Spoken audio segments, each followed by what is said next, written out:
everyone. Good day to you all. Welcome. My name is Christine Riley, and I serve as the Executive Director for the Alexandria Education Foundation. On behalf of the Board of Directors, I just want to welcome all of you. We are so happy to see all of you here today. It's great to have such a full room here, and great day to celebrate these three outstanding individuals. I want to take a moment to give a big thank you to some of our local businesses for their generosity to the foundation for being event sponsors.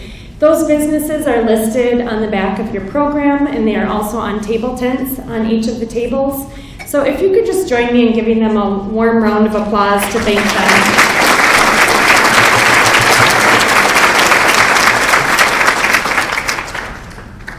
I'd also like to extend a special welcome to a group of Alexandria Public Schools staff joining us today. We have some teachers here, and we really think it's important to recognize staff as a part of this celebration. We want to thank them for the work that they do each and every day with our kids. It's also a good reminder of the partnership between the Education Foundation and our public schools in supporting student excellence. So teachers, can you stand? If you're a teacher in the room, will you stand? And let's give them a warm thank you for what they do for our kids.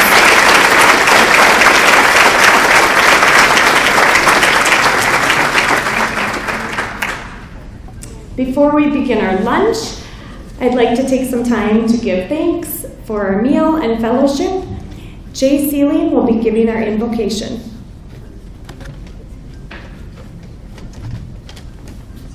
Thank you, Christine.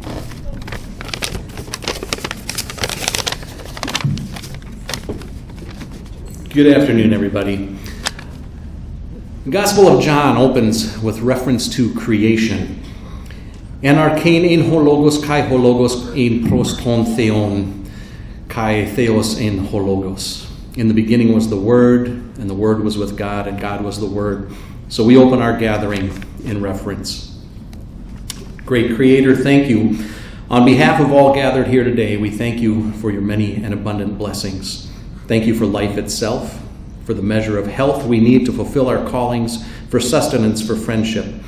Thank you for the ability to be involved in useful work and for the honor of bearing responsibilities. Bless this meal and this moment of fellowship, of community, as we come together to recognize and honor these Hall of Fame inductees. They are beacons, blossoms in the garden of your creation, reminding us of the value of wisdom, wit, and lifelong learning.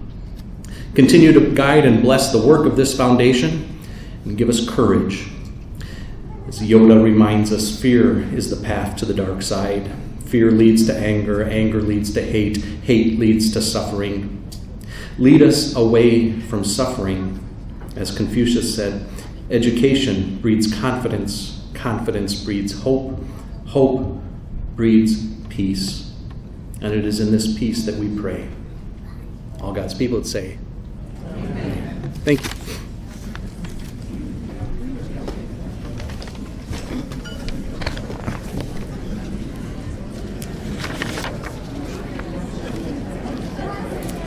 We have a group of students in the back of the room, I'd like to welcome the Alexandria Area High School Pop Group. They are directed by Mr. Steve Dietz, and they are going to entertain us with a performance of Blue Skies by Irving Berlin.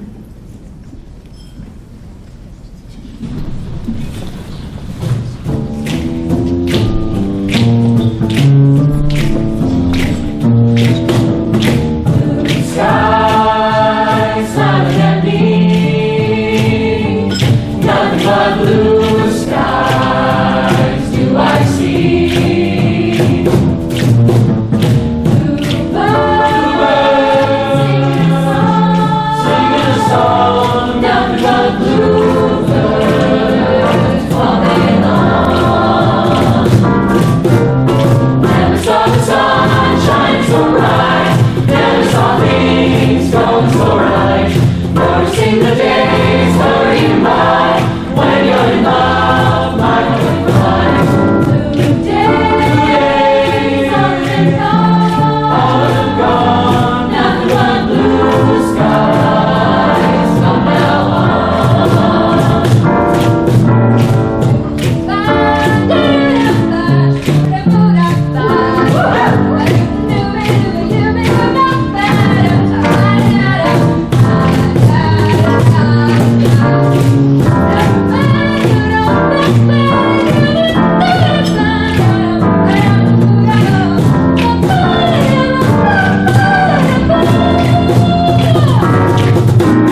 It's always outstanding. I love it. And I love all your cardinal gear. You look great.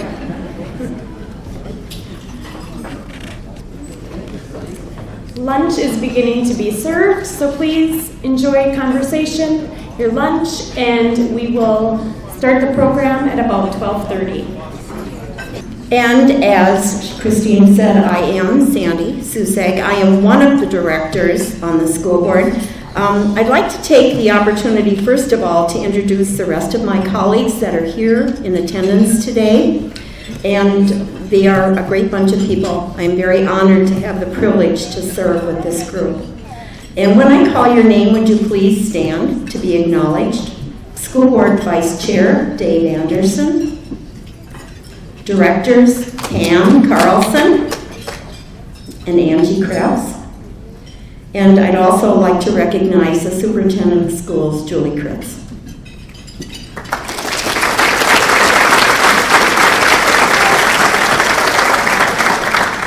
There are several members that are not able to have attended today, and that includes the school board chair, Dr. Dean Anderson, and directors Bob Kniff and Al C. Pammer.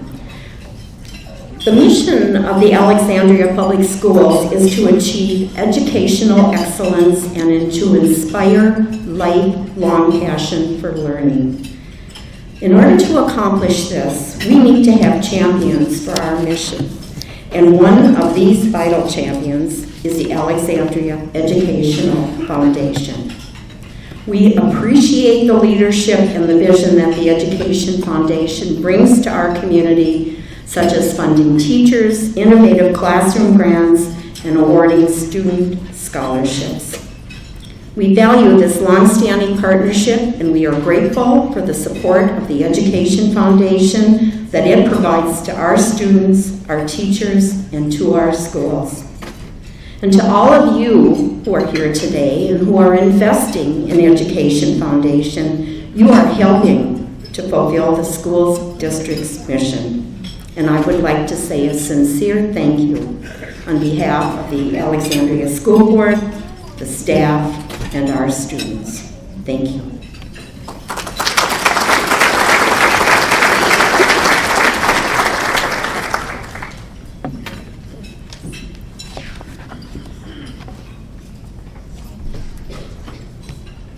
Come on up. I invite Julie Kritz, our superintendent, to come forward, and she is going to present our ACE Award today. Thank you. Hello. As she said, my name is Julie Kritz. I'm the superintendent of Alexandria Public Schools, and I have the distinct pleasure of presenting the ACE Award on behalf of Alexandria Public Schools. The ACE Award stands for A Champion in Education. This annual award recognizes individuals in the Alexandria School District who support public education through advocacy, partnership, service, or donation of resources. Contributions may occur in a single year or over a span of years. Champions are selected for their deeds and accomplishments that have had a significant positive impact on the students of Alexandria Public Schools. Honorees receive an individual engraved award, and the names of ACE Award recipients are displayed on a wall plaque in the District Welcome Center. It gives me great pleasure today to announce this year's champion in education, Angie Anderson.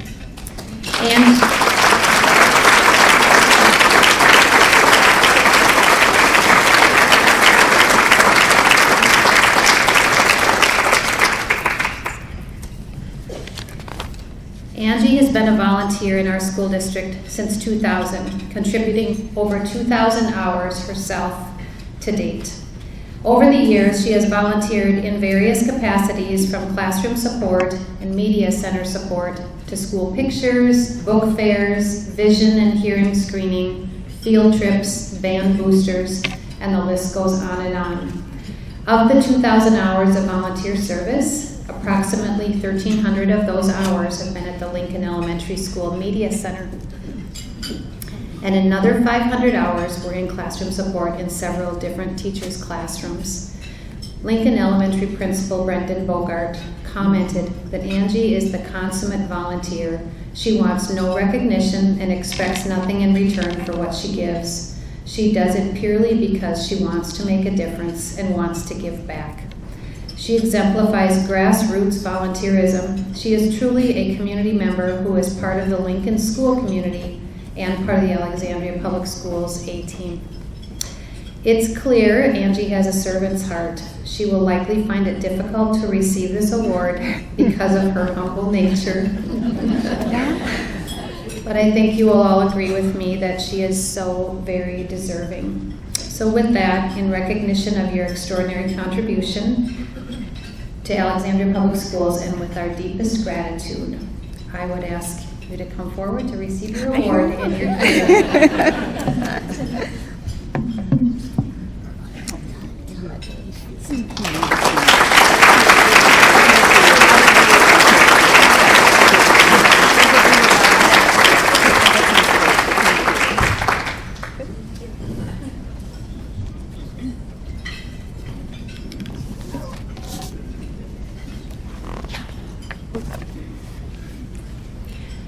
Darla Harstead is principal at Woodland Elementary here in town, and she is here today to share with us how teacher innovation grants that are funded by the Education Foundation have impacted student learning at Woodland Elementary.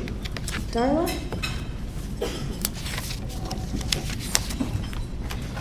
Thank you.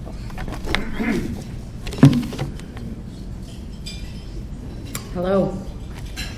So when we talk about preparing students for the 21st century, we sometimes refer to a reference called the 4 C's. Now, while the 4 C's actually stand for critical thinking, creativity, collaboration, and communication. While educators are exploring and developing ways to incorporate these skills throughout the curriculum, the Alexandria Educational Foundation grants have had a significant impact on providing additional resources to support the innovative ideas to make these 4 C's and take them to another level. The Woodland Elementary Makerspace engages students through their passions and promotes the skills of the 4 C's through their self-directedness. Students work on either a task-specific challenge or through exploration by using multiple tools, either independently or as a group. Currently, we are teaching students the engineering design process. They define a problem and they work through the steps to create a feasible solution. Just last week, one of our 3rd grade classrooms was reading The Miraculous Journey of Edward Tulane. Now, one of the main characters is a rabbit with some very unique qualities. So students needed to use evidence from the text and their imagination to create an image and a plan for recreating this character. They drew their plan in their engineering design notebooks, and then they went to the makerspace to create it. Some students used materials in the creation station. Others used Legos or Play-Doh. Still others used technology to develop their character model. Students needed to use critical thinking, creativity, and communicate their ideas in order to complete the project. It is through the Education Foundation grant we received last year that we have been able to develop a makerspace that provides the wide variety of resources for projects such as these to enhance 21st century skills. Woodland science teacher Barb Walswick also received a grant last year to create outdoor backpacks. The backpacks contain a compass, clipboard, thermometer, cloud detector, magnifying lens, and tree identification keys. The backpacks have literally brought outdoor learning experiences to the hands of each and every student by being able to manipulate their own equipment. So in closing, please know that your support of the Alexandria Education Foundation grants are making a difference. On behalf of the students and staff, not only at Woodland Elementary, but from all across the district, we say a huge thank you.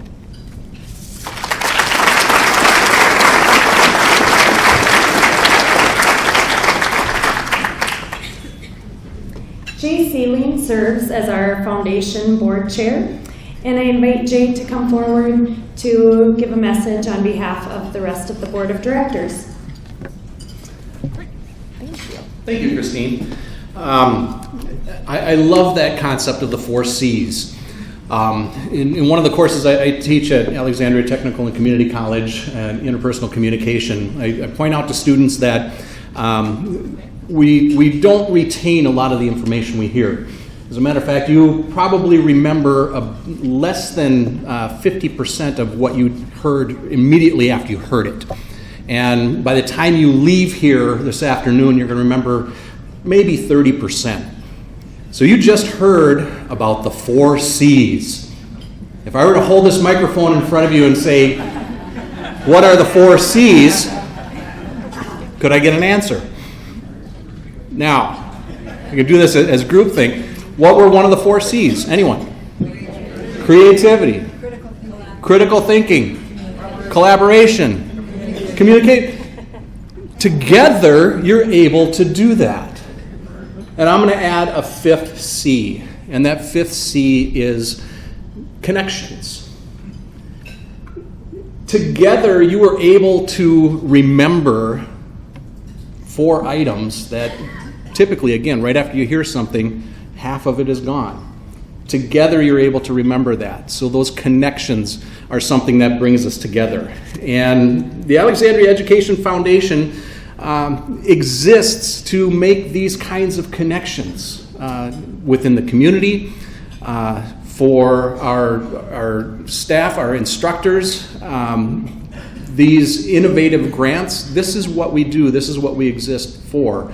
And to provide these kinds of opportunities to connect with everybody. Here, this event is a way that we connect with and honor alumni, and we can showcase these outstanding individuals to the rest of the community. We make connections and try to build support through the 206 Foundation, which is one of our main funding sources. Joining the 206 Club gives you a buy-in that builds our funds, that allows us to do things like these innovative grants that you just saw showcased. And we can do so much more. We can do so much more together. And so on behalf of the entire board of the Education Foundation, I want to urge you to continue your support and continue these connections that we've made. It's easy. Many of you know that because this is why you're here.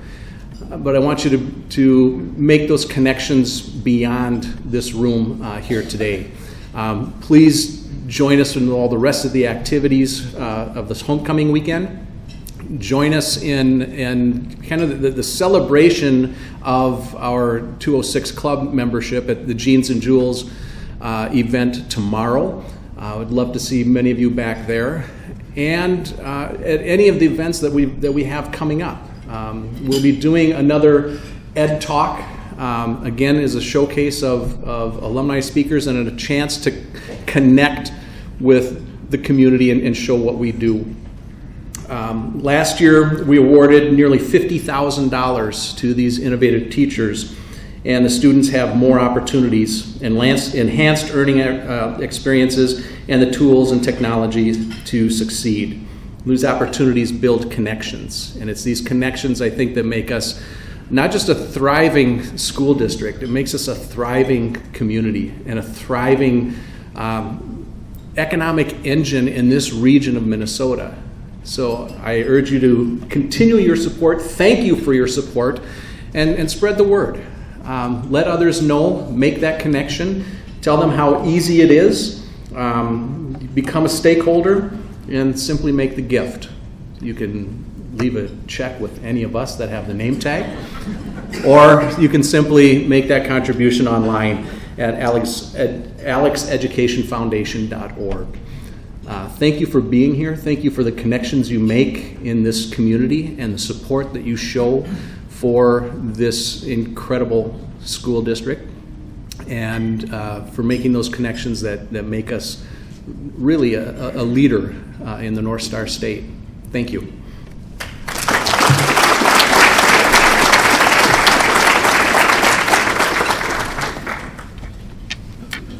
Well, I'd like to give you a little bit of background.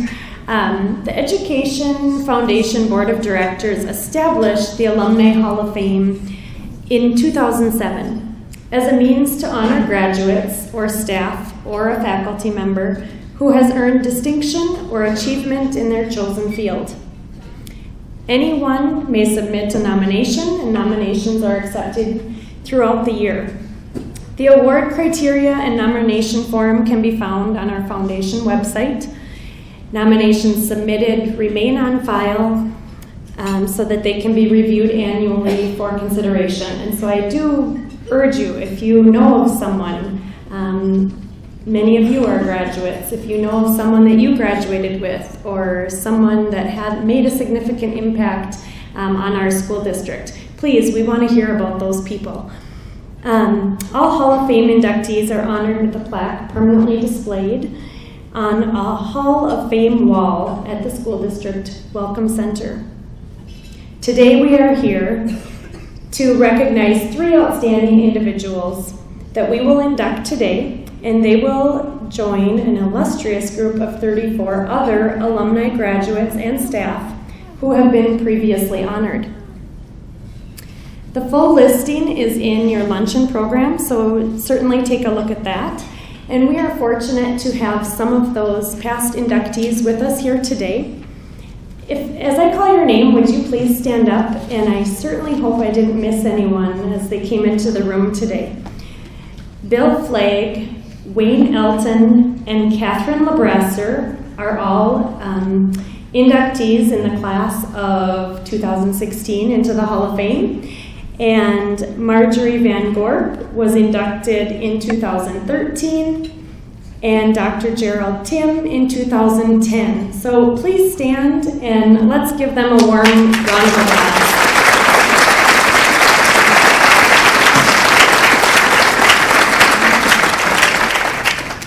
Thank you all for being here today to help us celebrate. It's always fun to have some past inductees.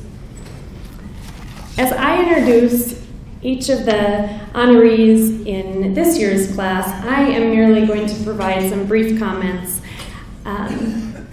Each honoree has many worthy career accomplishments, and their community service is equally impressive. I encourage you to take time to read about them more in the program. Their bios are listed. And those are also only highlights. There just isn't enough room to list everything. And as I introduce them, I will have each of them come up one at a time to congratulate them and present them with a plaque. So they each get a plaque to take home with them. And as you walked in, you probably saw the plaques out front. Those are the ones that go on the Wall of Fame at the district office. Robert, or as I've been told, BJ, or Bob, or Bobby, or I guess you can call him about anything. He spent 37 years as the full-time manager of St. Olaf College's Office of Music Organizations. He retired in 2015, and during his nearly 4-decade tenure at the college, he has distinguished himself with a long list of achievements. He was the founder of the College Music Tour Managers Association in 1990, served as vice president that brought the 2002 World Symposium on Choral Music to Minneapolis. He reestablished the St. Olaf Records label, enabling the college to re-enter the recording business. He led St. Olaf music ensembles through Europe and Asia on many international performance tours. and also ensured that the St. Olaf Christmas Festival was filmed every 4 years to air on public television. In 2014, BJ won an Emmy for his work as production and concert manager on the PBS television special Christmas in Norway with the St. Olaf Choir. He also won an ACE Award, Advocate for Choral Excellence, in 2015 and bestowed by the American Choral Directors Association Minnesota chapter. Did I get that right about the ACE Award? Okay.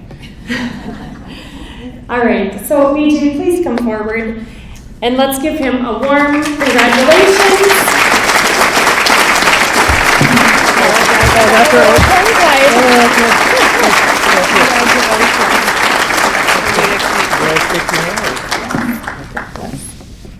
Well, thank you very much. You're welcome. There you go. Good. I'll let you have the mic. Okay. Well, here it goes. My wife said that this was my 15 minutes of fame, so I better make it good. But then Christine said, well, it's 5 to 7 minutes of fame.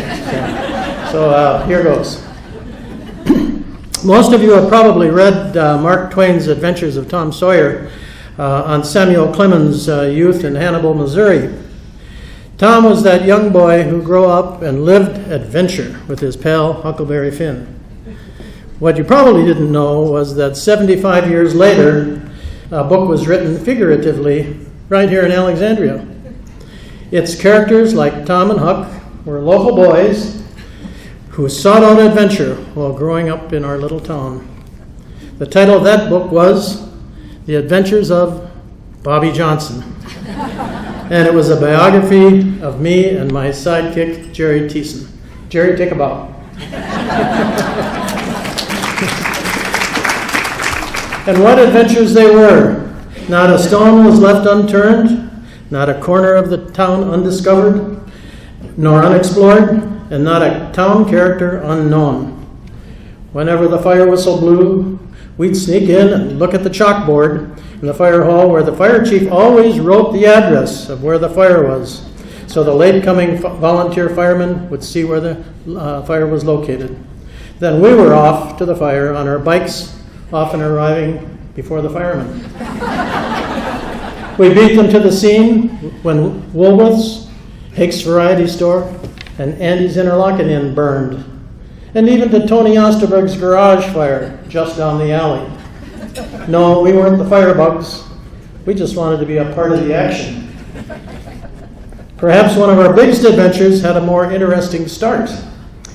We were 8 years old, and one August day, our older 13-year-old buddies told us they'd been out to the county fairgrounds early that morning looking for money that people had dropped. While there, they said one of the Carney women had come out of her trailer at 5 a.m. to empty the garbage, and she was naked. Buck naked. We'd never seen a naked woman before. So, after camping out in the vacant lot next to our house, the next morning at 5 a.m., 4 of us headed down Cedar Street to the fairgrounds in search of the naked woman. We slipped under the fence, our normal entrance into the fair, and walked, looking for the trailer door to open. Well, it never did. But what we found was a catalog lying on the ground. It was the Carney's Buying Guide to Prizes, all Japanese trinkets. Chinese finger torches, remember these? Clicking crickets, stuffed bears, and hundreds of other prizes. We took the catalog home and spent hours perusing and finally deciding that we too could have a carnival with real prizes. So the entrepreneurial fire was lit. We collected wire coat hangers all winter long, selling them to the American laundry and cleaners for a penny apiece. By spring, we had $20, and the cleaners had all the supply of hangers they needed for the whole year. We chose the prizes and sent the order in to a company, some city named Hartford, Connecticut. A month later, the box arrived, and boy, did the entrepreneurial spirit come alive. We planned the Johnson-Thiessen Fair on a Saturday in July in the vacant lot next to our house. We collected empty piano boxes for our booths from the Carlson Music Center. We bought a Pole-Peel ice grinder off a TV ad to make snow cones. We planned an extensive food stand complete with lemonade, popcorn, hot dogs, ice cream, and more, all of which we bought at Cliff's Little Store and charged to my parents' account. All was set, except for how to advertise the big event. The secretary at First Lutheran Church, Jan Schaefer, ran off flyers for us at no charge. But we really wanted to dream big, so we went down to KCMT, the new TV station in town, to see if we could buy a couple of ads. The receptionist was very polite and quite amused. She excused herself and then came back and said, "The station manager will see you now." She ushered us into Glenn Flint's office, and the two of us sat in the big chairs, feet dangling, across from a very well-dressed and seemingly serious Glenn Flint. We told him of our plans and that we'd like 2 ads on the upcoming Thursday and Friday, right after Cartoon Carnival, our favorite show that ran from 5 to 5:30 each day. We didn't realize that 5:30 p.m. was right before the Huntley-Brinkley Report, the national news, and the most expensive advertising time on television. He ended by saying, "Come back tomorrow morning and we'll see if we have a deal." So, the next morning we were back, went into his office, where he presented us with the official station advertising contract for the Johnson-Thiessen Fair. Cost of the ads, 25 cents each, from the profits, if any. I learned later in life that Glenn had a terrific sense of humor and loved the whole experience. So in true P.T. Barnum style, it was on with the show. We had our pastor's daughter, Janet Rood, as our fortune teller. My mother's good china plates for the penny pitch. And Mike Geyser had the pièce de résistance, dressed fleas and the Lord's Prayer on a pinhead, which you had to see by looking through his microscope. Meanwhile, my mother, out of guilt no doubt, served coffee and cookies in the house to the parents that came with their kids, probably mostly out of embarrassment. So when the day was done, we made $20 profit. Never mind repaying my parents for all those charges at Cliff's Little Store. We gave the $20 to my sister Karen's classmate, who had been in a serious car accident, presenting it to him in his room at the Lady of Mercy Hospital. This was just one adventure in a lifetime of opportunities that we found in Alec growing up.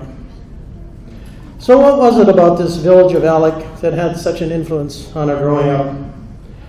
Church, school, and community were the fundamental elements. Church life gave us a moral compass. School was the center of all activities, and community kept our activities in check while nurturing us to be all that we could be.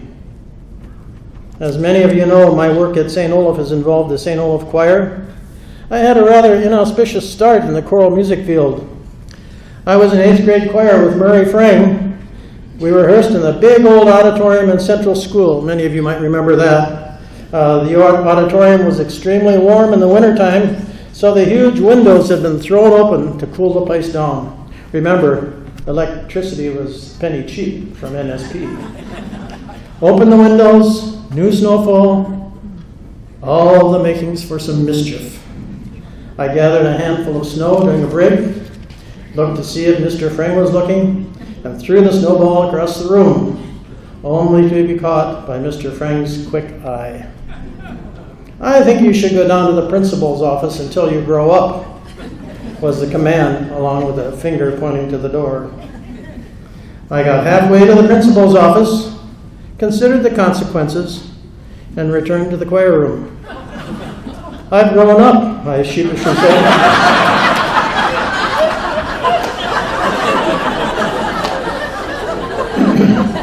No words spoken, just the finger pointing to the door again. I was a good choir boy from then on. Murray was a major influence in my life. He nurtured my love of music and singing and pointed me beyond the principal's office northwest to Concordia College in Moorhead. He was a lifelong mentor for which I am eternally grateful. My mother always told me, hitch your wagon to a star and let your conscience be your guide. Wise words from the most influential person in my life. I've tried to live and espouse this mantra and pass it on with encouragement to my sons. I am greatly humbled to receive this honor of being selected to the Hall of Fame, and I accept it on behalf of all the young boys and girls who have been and will be nurtured and given permission and encouragement to be all that they can be. Without church, school, and a loving, caring community, my dreams would never have reached that star. It takes a village to raise a child. Words so true for Tom and Huck, and Jerry and me. I want to thank the community of Alexandria for offering me these opportunities as a foundation for the choices that I would make in my life. I made some pretty good choices, and I'm grateful for the preparation this community gave me for life beyond the village. Thank you.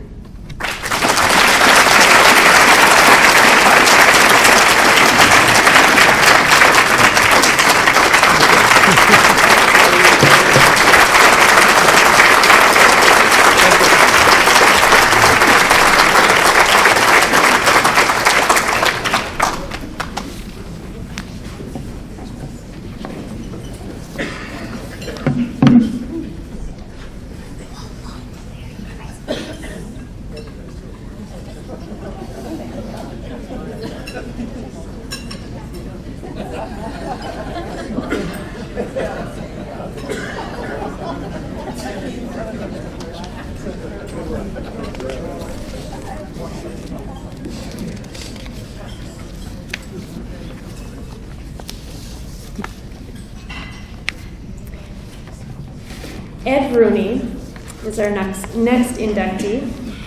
Ed is currently the owner of Cowing Robards, has spent the majority of his life in Alexandria as a local entrepreneur and champion of the downtown business district. As a senior in high school, Ed got a job working for Cowing Robards hardware store through a part-time training program offered by the school system. After graduating in 1953, he volunteered for the draft, served 2 years in the Army, and upon returning home, the store owner, Mr. Hugh Pat Robards, offered him a full-time job. Ed became a partner by the mid-70s, acquiring stock and taking over the business in the 1990s. Ed has launched, purchased, or nurtured a multitude of local business ventures, housing them in downtown properties he acquired and remodeled, leading the way in revitalizing Broadway. Ed is a strong supporter of the schools, and along with his late wife, Beverly, they raised their 3 children, Mike, Dan, and Barb. Right here in Alexandria, and they all attended the Alexandria schools. Throughout its history, Cowing Robards has had to make changes during critical times. Ed, a champion for empowering people, challenged his employees to find industries to keep Cowing relevant in changing markets. Today, this family business offers sporting equipment, trophies, screen printing, embroidery, and most of you locals know what all they have to offer. And it keeps Cowing Robards the go-to place. I know that I'm there a lot. So Ed, would you please come forward and accept this award and our congratulations.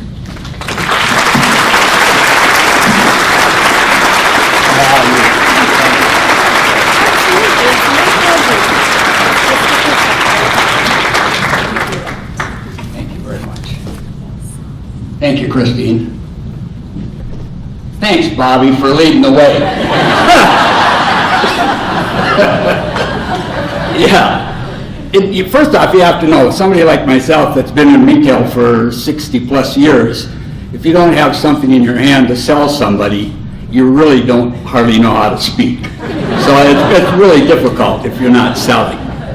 I thought, okay, what should I talk about? Oh, maybe I could talk about 1872 when Towing Robards started. That'd be kind of cool. Or I could talk about 1955 when I joined. Or I could talk about when we were getting involved downtown in the various commercial real estate ventures. And then sitting over there, and I hear Jay Sealing use the word connections. And I thought, wow, that's really what it's all about, is connections. And as I walked in tonight, I probably expected to see, okay, there's 3 inductees. If each had 15, 16 people, that would be about 45, 50 people. You know, that would be that. Well, I walk in and I am absolutely overwhelmed, believe you me, shaken a little bit because having been in front of the public all my life, this is just so much more than I ever expected. And I realize now that what the journey has been all about is connections. I look around and I see former neighbors, I see hunting enthusiasts, I see fellow employees, I see friends from every aspect of my life, and I'm absolutely overwhelmed. And so my accomplishments now, I realize, are the fact that I've had the pleasure of growing up in Alexandria, being able to get a job in Alexandria, raise my family in Alexandria, turn the business over to 2 boys and their wives. It just doesn't get any better than that, folks. It's been awesome. So I just want to say thank you to the Education Foundation, but also thank you, Alexandria. It's made just an awesome, awesome life for the Roonies. Thank you.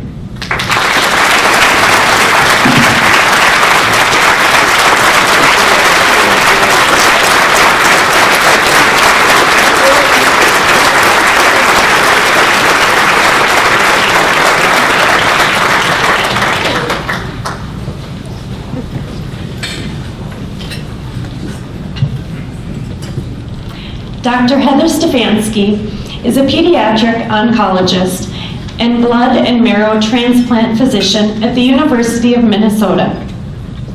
It is there that she treats children who have relapsed cancers.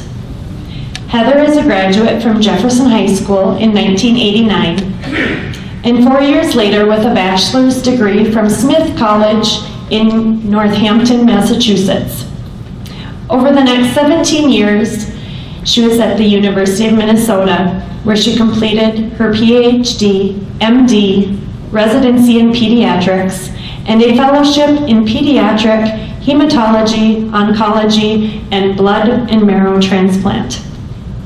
She is currently an assistant professor in the Department of Pediatrics at the University of Minnesota. As a blood and marrow transplant physician, her Alexandria roots provided a unique opportunity when she was put in charge of a bone marrow transplant for an Alexandria teen diagnosed with acute lymphoblastic leukemia, also known as ALL. The transplant took place in March 2017 at the U of M Pediatric Blood and Marrow Transplantation Center in Minneapolis. In October 2017, she was able to give her patient the news that he was free from leukemia. And I know that that hometown connection has been pretty special for them, as well as for some of you in this room today. Heather's focus is always on her patients. She is dedicated to doing her best for them and trying to cure these impossible cancers. Please help me welcome and congratulate Heather into the Hall of Fame.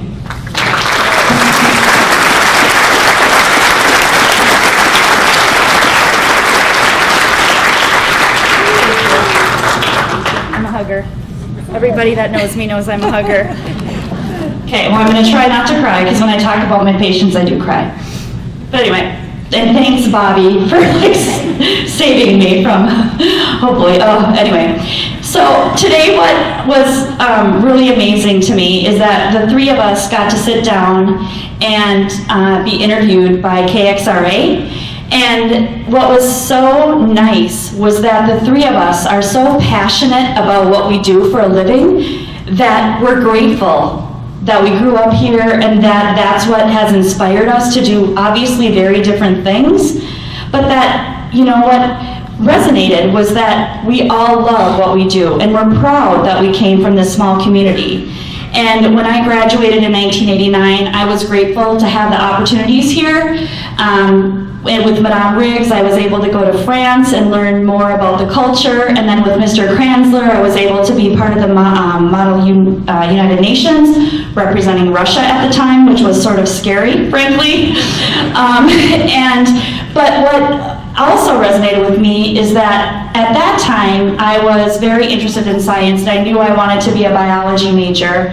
And girls weren't encouraged to go into science at that time. They weren't discouraged to go into science, but they weren't encouraged. But my teachers, Mr. Banquet, who let us do a self-study, he ended up dying my senior year, but he was very instrumental in encouraging me to go and get that biology degree. And so when I think about it, you know, I sort of had a different path where education has always been very important to me. I didn't get my first job till I was 39. So people still ask me if I'm going to get my MBA. I am not. I'm done going to school. I'm very happy that I finally have a job. But what came back is that when I went to medical school, I was 29, and what I wanted to do is for my last rotation, I got to be with Dr. Deb Ditburner in Alexandria for my last medical school rotation. And that was so fun to come back to the community and see what it was like to practice in a small town. And that also has helped me and become a better doctor. And you know, Josh Molden, his parents are here, you all know, he was one of my patients, and he's one of my successes, which I am so grateful for.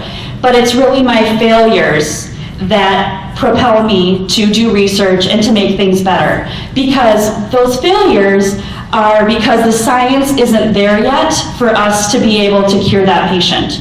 And hopefully with myself and my colleagues, that someday I will be out of a job. I don't want to be a pediatric bone marrow transplant physician. I love my patients, but I hope that someday I never have to transplant another patient because we found the cures that we need to do.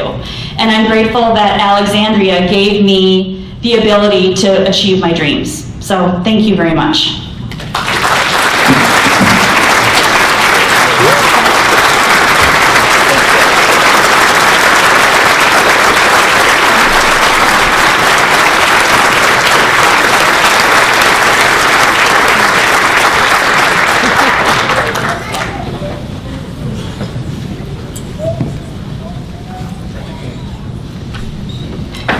This is always such a great day. I just love it, and it's always very inspiring.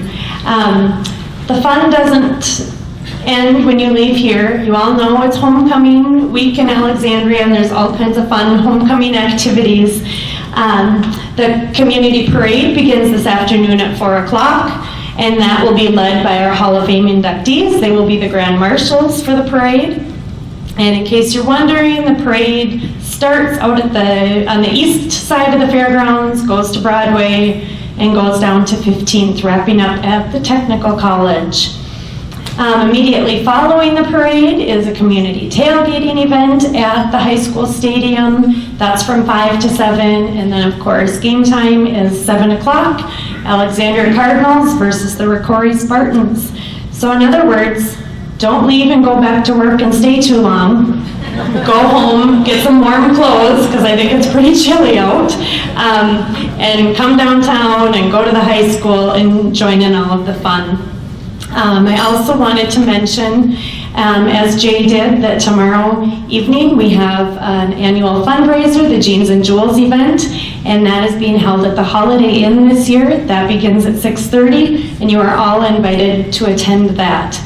It's a Thank you to our foundation members, and also a fundraiser that is open to the public. We've got a lot of fun events, games, silent auction, live auction, and just a lot of fun socializing.